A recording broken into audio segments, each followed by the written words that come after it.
Welcome back, and today we are playing out the Ki-96 for the Japanese tech tree. And I know I kept you waiting with all the top tier stuff for some prop content, but trust me, I see all of your comments, you aren't invisible.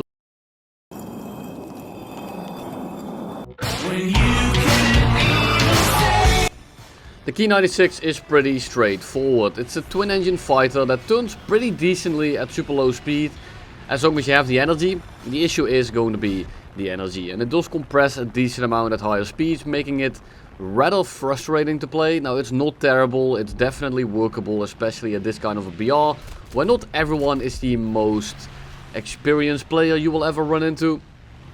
But there are some major drawbacks, and you really need to be careful with picking your targets. The armament is 7mm, is kind of annoying to aim, it doesn't have the highest velocity, and the 20 mils are relatively inconsistent. Sometimes you'll blow someone up with like one shell, and another time you need 60 to even get a minor crit in. Now luckily you do get an air spawn, and that definitely makes this plane a hell of a lot more workable. Because of this, you will be able to be much more aggressive at the start and actually start with a little bit of an energy advantage. And as you see in the background, it's very easy if you have the energy advantage and there's a little bit of a furball going on, you definitely can make it work. But it basically goes for every plane in the game that is at least flyable, and this thing is definitely not a slouch. I actually kind of liked it. Now, I said it was frustrating, and I think it is. But that's mostly down to the couple of places you will find at this BR that everyone plays to just kind of farm the lower level players. Which is a bit of a shame when you're playing a plane that isn't that great to begin with. Now here we are utilizing the air spawn, and we just kind of climb straight in like we basically always do.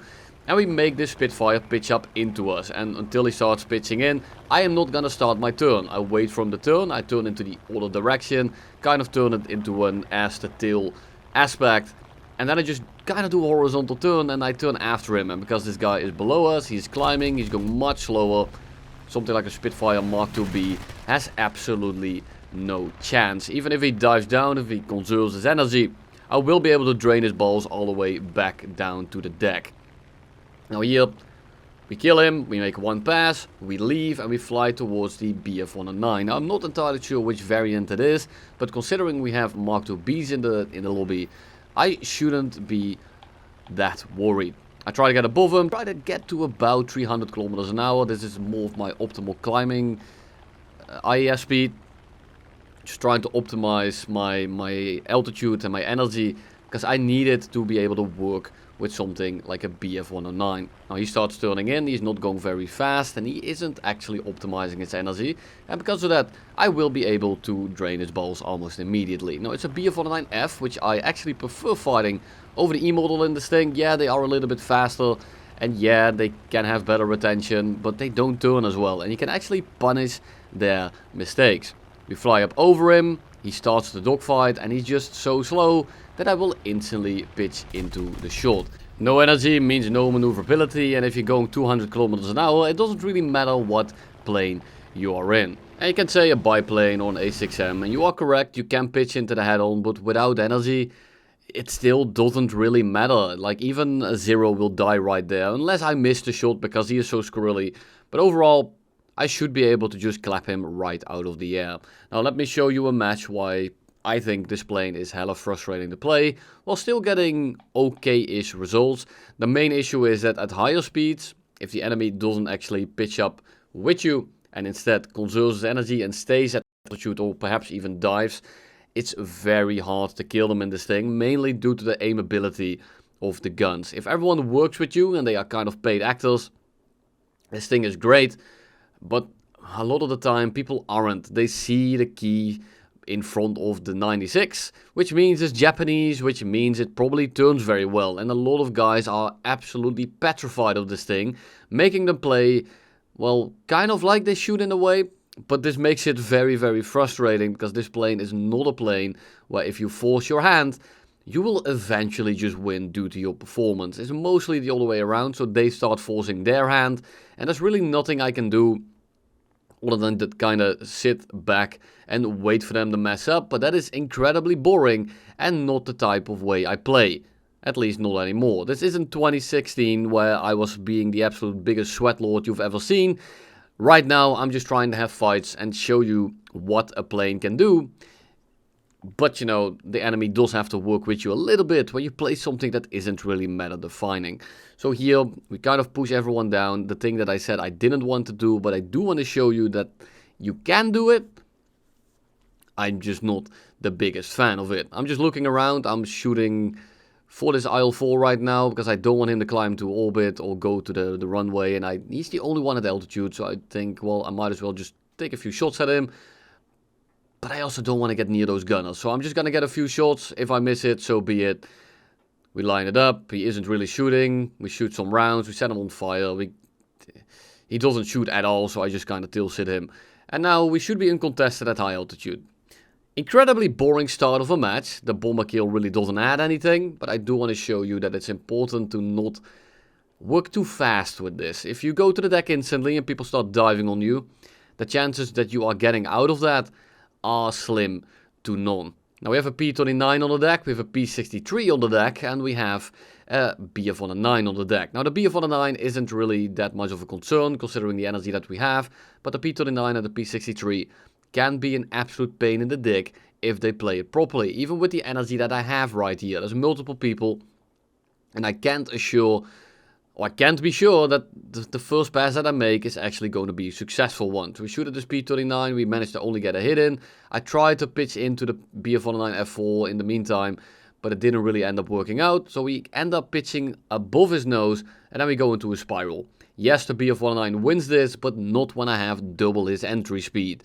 So we end up above him, we end up behind him, and now we should be able to just kind of reel him in and start taking pot shots at him again. The issue is I still have two players right there that might turn around because I am kind of alone over here.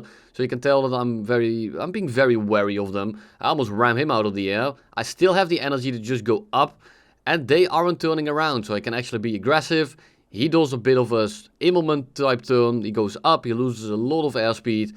I just go horizontal, I use all my rate, and I instantly turn around. Now I got the shot there, and I would have had the shot in the normal dogfight as well.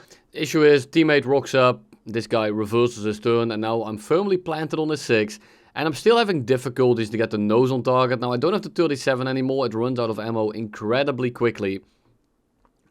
So I'm just going to be able to actually hold the trigger down a little bit more. And when I finally get the nose on target, his entire plane just implodes. And that's exactly what I meant earlier. So we go into a bit of a climb. We wait for the enemy team because they are now on the deck. They are landing. They are repairing.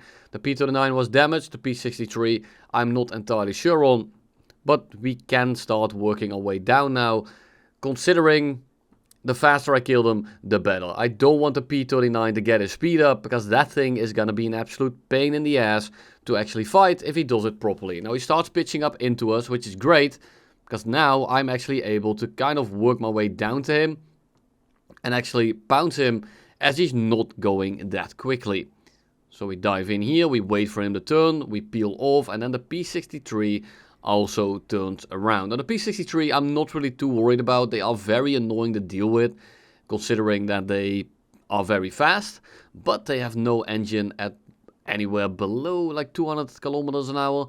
And if you have watched my SM-79 video, or perhaps even my Leo, I forgot the bomber, the French bomber with the 17.5mm stream, you can tell that those planes are actually beatable as long as you keep them very slow. The P-39 on the other hand, at low speed is an absolute monster, and I don't want to touch it. Now I bait both of them up. P-39 gets absolutely obliterated by the ball exploder in the Wyvern.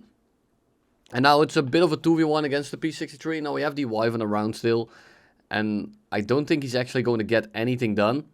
But the P-63 right now isn't fast enough to get away from me. But he is fast enough to get close enough to the runway for me to have to break off. And again, base AA has no place in Araby, because this just promotes terrible gameplay loops. What of this engagement seems fun to you?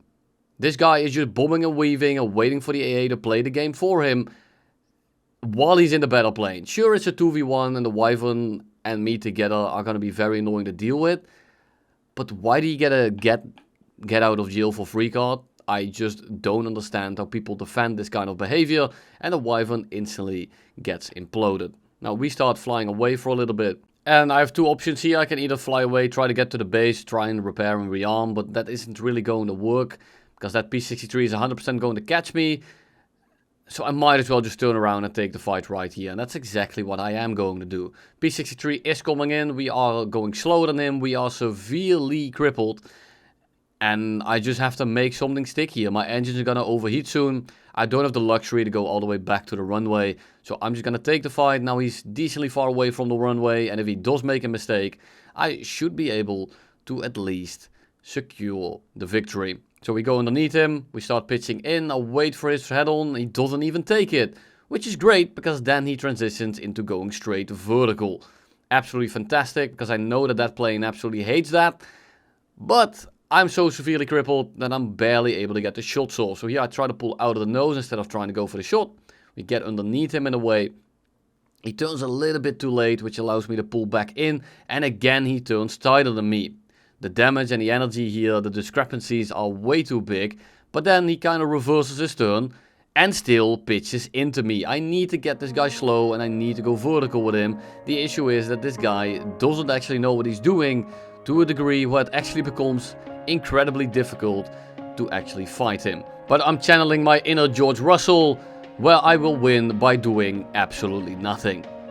Thank you all for watching. I'm sorry for the shit show, and you'll see me in the next one.